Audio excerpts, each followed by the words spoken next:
My name is Lexi Mahone, and I am going to be talking to you guys a little bit about the invention / discoveries made with the astronomical telescope. I am going to be reading off of this sheet. I am not a good presenter or speaker by any means, so I'm so sorry if I mess up words or stutter, whatever. I'm really not good at this. I'm also not tech savvy, so I have actual things to show you instead of, I don't know how to insert anything in the video, so sorry about that. Okay, so the telescope has always been a mysterious instrument. There's not too much documentation on the exact come up / creation / thought / all the above of when the actual instrument was made. But what they do know is that it was created in the 16th century by Hans Lippershey, and I actually have a picture of him. I don't know if that's focused, but that's what he looks like. And then, of course, many believe that Galileo was the one who invented the telescope, but that is not true. But Galileo has had many amazing discoveries with the telescope. Of course, a lot of well-known things. Everyone thinks that, oh, telescope, Galileo. But so he's definitely well-known with all this good stuff. So I actually do have a picture of him. I really like this picture. Here is Galileo. It's very busted, sorry. Okay. In the beginning of the 16th century, the use of astronomical telescopes have helped discover planets, and it would also help distinguish the two. So planets are going to be more disc-like compared to stars, of course. So that's kind of how they distinguish the two. One of the astronomers, Galileo, of course, first discovered the telescope in one of the first discoveries with the telescope in 1610 from Galileo was the planet Jupiter. So Jupiter is a really hot topic during this time. Obviously, it's one of the bigger stars in the sky. It's always like that big red, orangish star that you can even see just when you go outside. So it was definitely a hot topic during this time. Okay.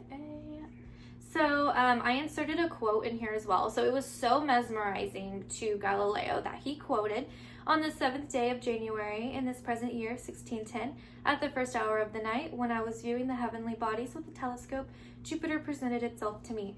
The planet Jupiter is also known as Galileo's planet just because of all the amazing discoveries he has made throughout the year. So I thought that was pretty cool. Something cool. The lenses used that Galileo had used to study Jupiter was explained as extremely long 23-foot focal length aerial telescope, magnified to 100 with a 0.15 millimeter lens.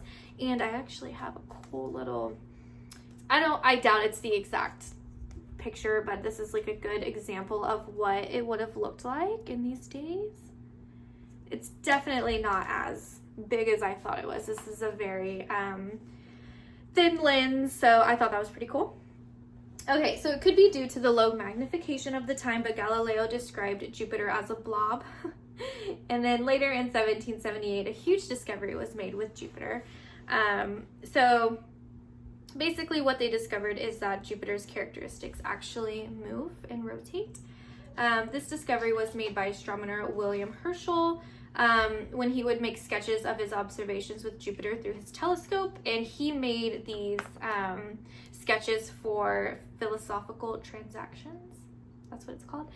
So basically, I have it in my essay. I actually documented the actual days that he did it, but for about I would say like 5 or 6 days, he sketched Jupiter, what it looked like to him from the telescope, and compared all of the images and discovered that it actually rotates. So I thought that was pretty cool. That was a really big discovery with the telescope.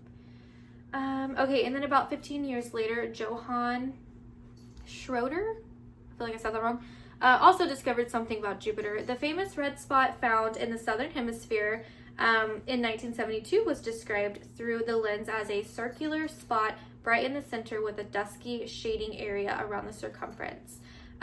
So of course that was a huge discovery. The famous red spot on Jupiter. You can say Jupiter was a hot topic of the 16th century. And then, so more later discoveries throughout the centuries show that Jupiter has a total of 79 satellites, which are moons. I thought that was pretty cool. And this actually goes with my visual, so I'm not an artist. This was very hard to make. But this is my little Jupiter. You can see I kind of did the little characteristics, and that's the big red spot. Of course, I can't do all 79 moons, so I just did 4 of them. So we have Io, Ganymede, and Ganymede is actually Jupiter's largest moon. Europa and Callisto. I think Callisto is my favorite. I made it all sparkly. It's supposed to look like the galaxy. But yeah, I tried to make them as similar to described as I could. And you can even look up actual pictures of these moons. I think I did as accurate as I could. But yeah, that was my little visual that I wanted to show since Jupiter was a hot topic of that time. Okay, so moving on. So sunspots on the sun were later discovered when a piece of stained glass from Galileo's church laboratory was on the ground reflecting some spots on the floor, and that opened up Galileo's curiosity about what else could be discovered with what the eye cannot see. So I thought that was pretty cool how he discovered that. So of course that opened up his curiosity to see what else you can't see without the help of these lenses. So his discoveries and studies of the sunspots on the surface of the sun led to him writing a pamphlet called Letters on Sunspots, and that was in 1612, and it was published in Rome by 1613. And I actually have a picture. Yeah. So I thought this was pretty cool. I don't know if this is the actual documentation from the pamphlet or if this is just what they think it would look like, but I thought that was pretty cool. It's a little page of that pamphlet. Let's see. Okay, so moving into some more current events with the telescope. The Hubble Space Telescope was created in the spring of 1981. This telescope was actually created to be launched into space for better views of the stars and planets. It was designed to have a... Mary. Sorry, my cat's acting crazy. It was designed to have a detector? I don't know what that word says. It's not detector, but I can't read it. So able to produce images as large as 2,000 pixels to a side. By the late summer of 1990, the Hubble Space Telescope was able to view as far out as 160,000 light years away and was able to find the Tarantula Nebula, which is a star-forming region in the large, I'm so going to butcher this word, Magellanic Cloud. How cool! So who would have thought we would ever be sending an actual telescope to space to see even farther out, to things we never thought we'd ever see before. So yeah, the invention of the astronomical telescope has brought many wonders and curiosities into realities. So of course we have a lot to thank all the astronomers and the inventors that helped help bring these wonders into realities. What would our world be without the invention of a telescope? A very, very, very small world. Thank you, everyone. I'm sorry if this was awful.